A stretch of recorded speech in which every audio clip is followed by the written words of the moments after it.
নমস্কার, আমি ডক্টর দীপান্বিতা পাল, homeopathy consultant. আমার কাছে অনেক পেশেন্টই আসেন যাদের দেখা যাচ্ছে একদমই তারা ব্লাড সুগার লেভেল নিয়ন্ত্রণ করেন না, বা অনেকের মুখেই শোনা যায় যে আমি ডায়াবেটিসের ওষুধ যদি আমি খাওয়া শুরু করি সেটা আমাদের লং টার্ম খেতে হবে বা সারা জীবনই খেতে হবে, তার জন্য তারা স্টার্টই করছেন না। এক্ষেত্রে কিন্তু তাদের যেটা প্রবলেম হতে পারে সেটা কিন্তু আমাদের জানতে হবে। সেটা হচ্ছে ডায়াবেটিস কিন্তু আমাদের নীরব ঘাতক।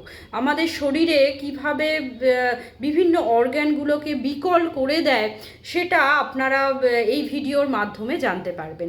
প্রথমেই বলছি, আপনাদের যেটা প্রথমেই ক্ষতি হয় সেটা হচ্ছে হার্টের ক্ষতি।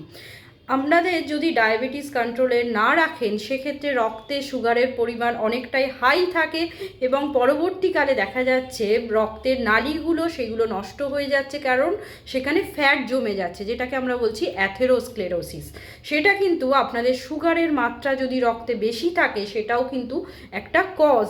তাই যেহেতু আমাদের রক্তনালীতে আপনাদের ফ্যাট জমে যাচ্ছে, তার জন্য কিন্তু হার্ট অ্যাটাক এবং স্ট্রোক হওয়ার সম্ভাবনা অনেকটাই বাড়িয়ে তুলছে।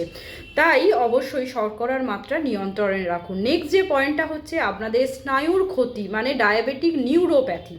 এক্ষেত্রে দেখা যাচ্ছে আপনাদের নার্ভগুলোকে নষ্ট করে দিচ্ছে, তার ফলে নার্ভের যে ফাংশান, আপনাদের বিশেষ করে পেরিফেরাল নার্ভের যে ফাংশান সেটাকে ড্যামেজ করে দিচ্ছে। তার ফলে হাত পায়ে যে জ্বালা ভাব, ঝিনঝিনে হচ্ছে, অসাড় ভাব হয়ে যাচ্ছে, ঠিকঠাকভাবে জোর পাচ্ছেন না, অবশ হয়ে যাচ্ছে কখনো, সেইগুলো হতে পারে।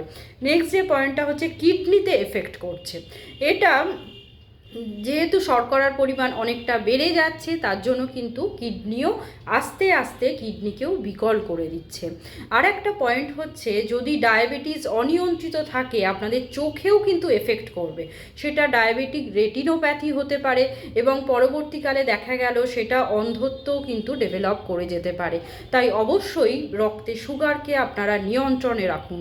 নেক্সট যে পয়েন্টটা হচ্ছে, আপনাদের যেটা হয়, আপনাদের বিভিন্ন ধরনের ইনফেকশান যেখানেই গ্রো করছে, যদি সুগার লেভেল হাই থাকে সেক্ষেত্রে দেখা যাচ্ছে ওই ইনফেকশানগুলো কিন্তু সহজে কমছে না, কারণ সেখানে আপনাদের যে ব্লাড যাচ্ছে তার মাধ্যমে সুগারটা কিন্তু ওই ইনফেকশান বা জীবাণুগুলো পেয়ে যাচ্ছে খাদ্য হিসাবে, তার জন্য সেটা কিন্তু আস্তে আস্তে তারা গ্রো করে যাচ্ছে।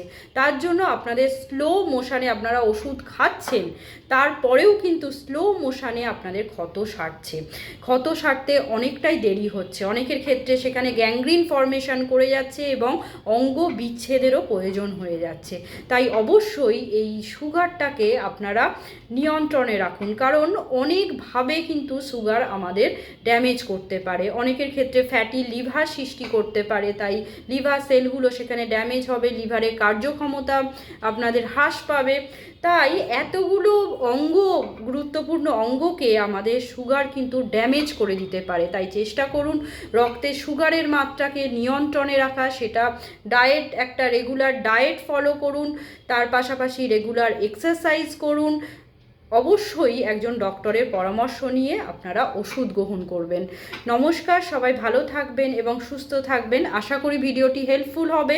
যদি হেল্পফুল হয়ে থাকে অবশ্যই আপনারা শেয়ার করে দেবেন, তাহলে এই সচেতনতাটা সবাইয়ের প্রয়োজন আছে, কারণ সুগার আমাদের নীরব ঘাতক। তাই অবশ্যই এটাকে কন্ট্রোলে রাখা আপনাদের দরকার। ভালো থাকবেন।